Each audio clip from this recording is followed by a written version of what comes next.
নমস্কার। সকল গল্পপ্রেমী ও সাহিত্যপ্রেমী শ্রোতা বন্ধুদের আমার অনেক স্বাগত। আমার আজকের নিবেদন আশাপূর্ণা দেবী রচিত একটি ছোট গল্প, বুড়ো হয়ে গেছি, নেহাত বুড়ো। অতীতে কোনো একদা বিয়েবাড়ি শব্দটির মধ্যে বেশ একখানা রোমাঞ্চময় উৎসাহ অনুভব করতাম।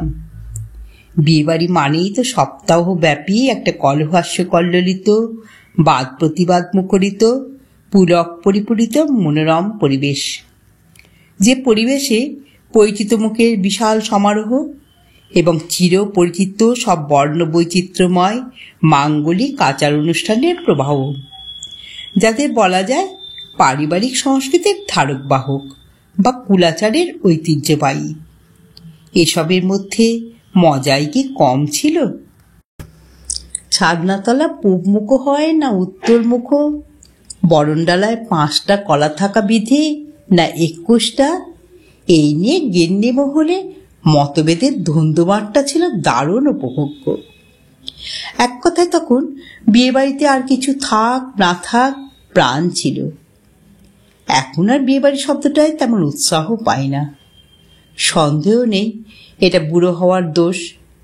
কি আর করা যায়, স্বীকার করতেই হবে এখনকার ওই ঘন্টা হিসেবে হল ভাড়া করা একবেলার বিয়েবাড়ির মধ্যে প্রাণ খুঁজে পাই না। যেন স্রেফ একটা ফাংশন লাগে, যেন দর্শকের আসনে বসে স্টেজ বিয়ের নাটক দেখছি, অথবা ছায়াছবিতে বিয়ের গল্পের ছবি। অথচ থাকে সবই, বরণডালা, কড়ি খেলা, কড়ি দিয়ে কেনা, দড়ি দিয়ে বাঁধা, আর ডেকোরেটরের দোকান থেকে ভাড়া করে আনা 7 রঙে আঁকা বঙ্গল ঘট আলপনা পেরি, তার তো কথাই নেই, অপূর্ব। আধুনিকেরা যতই আধুনিকা হন, স্ত্রী আচারটি ছাড়তে রাজি হন না।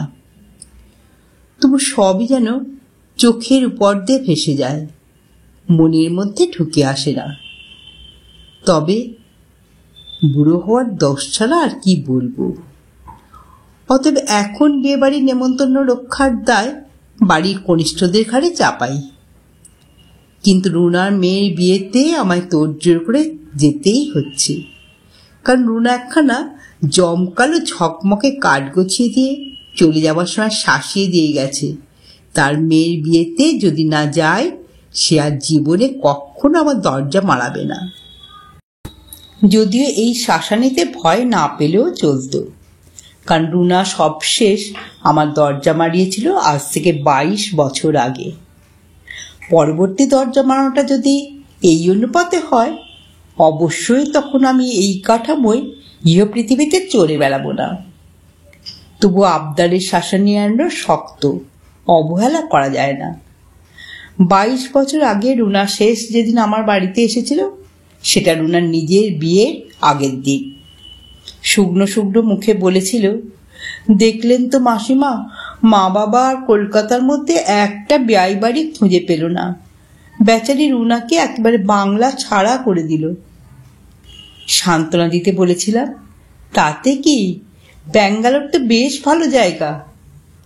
রুনা কাঁদো কাঁদো গলায় বলেছিল, ভালো জায়গা তো ভালো জায়গা, আমার গান শেখার তো 12টা বেজে গেল।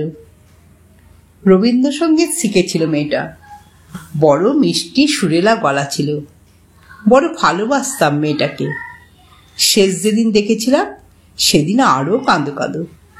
বিয়ের পর বরকনে বিদেহের সময় গাড়িতে উঠছে, ফুলো ফুলো টেবো টেবো গাল দুটো কেঁদে কেঁদে আরো ফুলে গেছে, মুখের অলকা তিলকা চন্দন কাজল লেপে পুঁচিয়ে একাকার।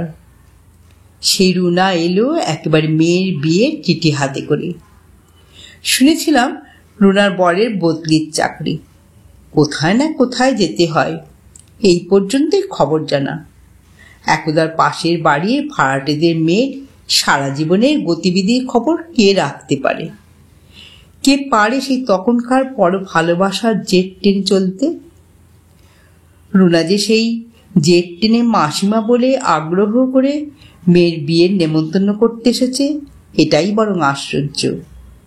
অতএব একখানা ভালো শাড়ি হাতে করে বিয়ে বাড়ির উদ্দেশ্যে রওনা দিতেই হচ্ছে।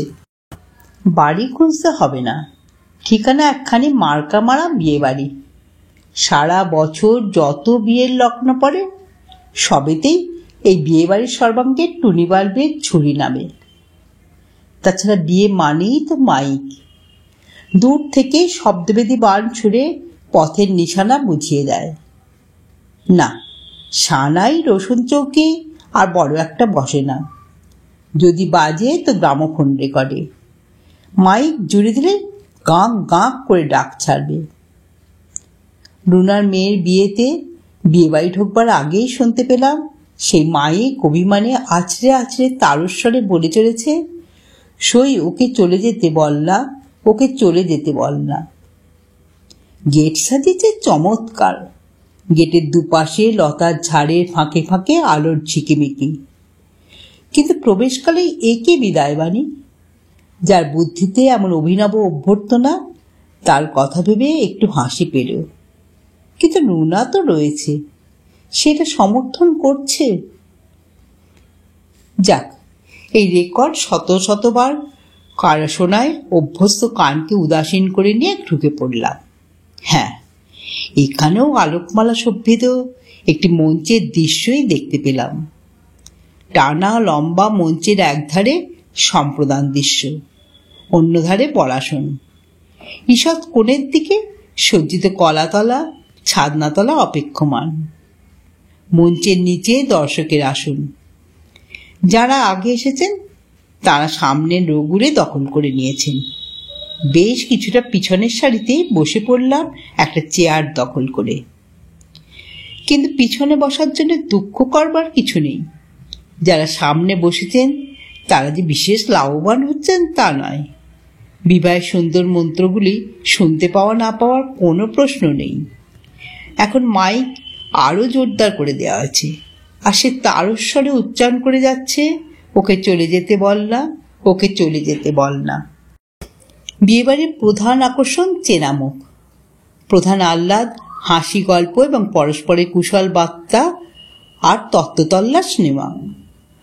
কত কত দিন পরেই হয়তো দেখা হচ্ছে, কিন্তু এক্ষেত্রে সে প্রশ্ন নেই। কেউ তো কারোর কথা শুনতে পাচ্ছি না। মাথার মধ্যে অবিরত একটা হাতুড়ি পড়ে চলেছে, যে হাতুড়ি চলে যেতে আদেশ করছে। বরকনে, কন্যাকর্তা, বরকর্তা, নাপিত, পুরুত সকলকেই দেখছি এক একবার সাদা বাংলায় যাকে বলে ফ্যালকামুখ হয়ে চারদিকে তাকাচ্ছে। বোঝা যাচ্ছে বিয়ের মন্ত্র তাদের কারোরই হৃদয়ঙ্গম হয় না। এর মধ্যে খাওয়ার ডাক পড়ল। রুনা নিজেই হাঁপাতে হাঁপাতে এসে আমায় হাত ধরে টানাটানি শুরু করল। আমি যে টেবিলের দিকে যাব না সেটা ওকে বোঝাতে চেষ্টা করি। ও বুঝতে রাজি নয়। সব কিছুই মূকাভিনয়ের মতো হতে থাকে, কারণ ঠিক সেই মুহূর্তে সুরের বদল ঘটেছে। হাতুড়ির বদলে তীব্র তীক্ষ্ণ দামামা সুরে একটা হিন্দি গানের রেকর্ড লাগানো হয়েছে। না, এর আর কথাটা বোঝা যাচ্ছে না। কেবল আপাত অর্থহীন একটা বাক্যাংশ কানের ভিতর দিয়া মরমে প্রবেশ করছে। ছিপিয়া ছিপিয়া। ওই ছিপিয়া ছিপিয়া শুনতে শুনতে রঙ্গমঞ্চের আরেকটি দৃশ্যের মুখোমুখি হতে হলো। হাত মুখ নেড়ে রুনা আমায় এইটুকু বোঝাতে সমর্থ হয়েছে, খাই না খাই সাজানো ভোজঘরটা যেন একবার দেখতেও যাই। আমাকে না দেখালে তার সুখ নেই। তা দেখবার মতোই সাজিয়েছে বটে। টানা লম্বা লম্বা সানমাইকার টেবিল ঘিরে ভালো ভালো চেয়ার। টেবিলের মাঝখানে মাঝখানে ফুলের তোড়া শোভিত ফুলদানি। ফুলের মতো করেই সাজানো ন্যাপকিনগুলিও একটি দ্রষ্টব্য। খাদ্য তালিকা অবশ্য বর্তমান আইন অনুযায়ী। কিছু কাজু বাদাম, কিছু ডালমুট, 2টি শনপাপড়ি, 2টি অমৃতি। অবশ্য একটা জিনিস বেশ ঢালাও, যা ছেলে বুড়োর মন ভোলায়। প্রায় খানিকের মতো এক একখানি আইসক্রিম। মেয়েদের রূপের ব্যাখ্যায় শোনা সর্বদোষ হরে গুড়া। তুলনাটা হঠাৎ মনে পড়ে গেল। সেই সঙ্গে আর একটা স্মৃতিকথা মনে পড়ায় লজ্জায় মাথা কাটা যাচ্ছে। সেটা সেকেলের সেই মেলাত বাঁধা ছাতের নিচে কুশাসন আর কলা পাতায় শোভিত ভোজসভার স্মৃতি। ছি ছি, মনে করলে মুখ হেঁট। সে কি ছিরির ভোজ, না শোভা না সৌন্দর্য, যেন খাওয়াটাই সারসত্য। 50টা মাটির খুঁড়ি কটরা বোঝাই দিয়ে পাতের পাশে পাশে যেসব আপদবালাই সাজানো থাকতো, সে সব রকম আইটেম খেতে কার দায় পড়ত? বেশিরভাগই তো শুদ্ধ বাংলায় যাকে বলে আনটাচড অবস্থায় পড়েই থাকত। তাছাড়া কলা পাতার উপর ডাই করা সেই বাদাম, পেস্তা, কিশমিশ কণ্টকিত, জায়ফল, জয়িত্রী, তেজপাতা, গরম মশলার অধ্যুষিত আর জাফরান রঞ্জিত পোলাউয়ের পাহাড়ের উপর মোগলাই হাতায় ভর্তি করে হুড়মুড়িয়ে ঢেলে দেওয়া সেরখানেকটা পাকা রুইয়ের কালিয়া, আধমনি কাতলার মাথা মুন্ডু দেওয়া ছোলার ডাল, বেহিসেবি চিংড়ি মাছের মালাইকারি, দই, ক্ষীর, রাবড়ি, ছানার পায়েস, ল্যাংড়া আম আর গন্ডা দই মিষ্টির সমারোহ পাত্রটাকে তো প্রায় জলাজঙ্গল করে তুলত। রাম বলো, 7 জন্মে ওসবে কিছুতে হাত দিতাম না। 2টো মোটাসোটা পটল ভাজা, কি ফুটখানেক লম্বা একটা বেগুন ভাজা ছাড়া। সেসব জঙ্গুলে আপদ বালাই খুঁজেছে না বাঁচা গেছে। কিন্তু এই আহ্লাদটুকু যে কারো কাছে ব্যক্ত করব তার উপায় নেই। খাবার টেবিলের ধারে ধারে মাইক ফিট করা, আর তার থেকে ভীম বিক্রমে নির্গত হচ্ছে ছিপায়া ছিপায়া। কোনো এক সময় বিয়ে চুগল, বরকনে বাসরে বসল, হঠাৎ লক্ষ্য করলাম মাথায় কে যেন আইস ব্যাগ চাপিয়ে দিয়েছে। ব্যাপার কি? আর কিছু নয়, সেই ছিপায়াটা থেমে গেছে। যাক, তাহলে বরকনের স্নায়ুযন্ত্রণা শেষ হলো। এতক্ষণে যথার্থ শুভদৃষ্টির অবকাশ পাবে। ধান দুব্য দিয়ে আশীর্বাদ করে চলে আসছি। হায়, হঠাৎ আবার রেকর্ড, আবার মাইক। তবে এখন আর হাতুড়ি নয়, ভীম বিক্রম নয়, একটি আর্ত করুণ মূর্ছনা বাসর কক্ষের বাতাসকে শিহরিত করছে। আমার স্বাদ না মিটিল, আশা না পুরিল, সকলই ফুরায় যায় মা। শুনতে শুনতে নিচে নামলাম, শুনতে শুনতে গেট পার হলাম। রাস্তার মোড় পার হয়েও এই বাসর সঙ্গীত শুনতে পাচ্ছি। আমার স্বাদ না মিটিল, আশা না পুরিল, সকলই ফুরায় যায় মা। না, সত্যি বড্ড বুড়ো হয়ে গেছি। উপভোগের ক্ষমতা চলে যাওয়াই তো বুড়ো হওয়ার লক্ষণ। আপনারা এতক্ষণ শুনছিলেন আশাপূর্ণা দেবী রচিত বুড়ো হয়ে গেছি, নেহাত বুড়ো। গল্পটি এখানেই সমাপ্ত হলো। যদি শ্রোতা বন্ধুদের আমার গল্প পাঠ ভালো লেগে থাকে তাহলে অবশ্যই আমার চ্যানেলটিকে সাবস্ক্রাইব করে পাশে থাকা বেল আইকনকে প্রেস করে অল করে দেবেন। তা যখনই আমি নিত্য নতুন গল্প আপলোড করব আপনারা সঙ্গে সঙ্গে পেয়ে যাবেন। আপনারা সবাই খুব ভালো থাকবেন। নমস্কার।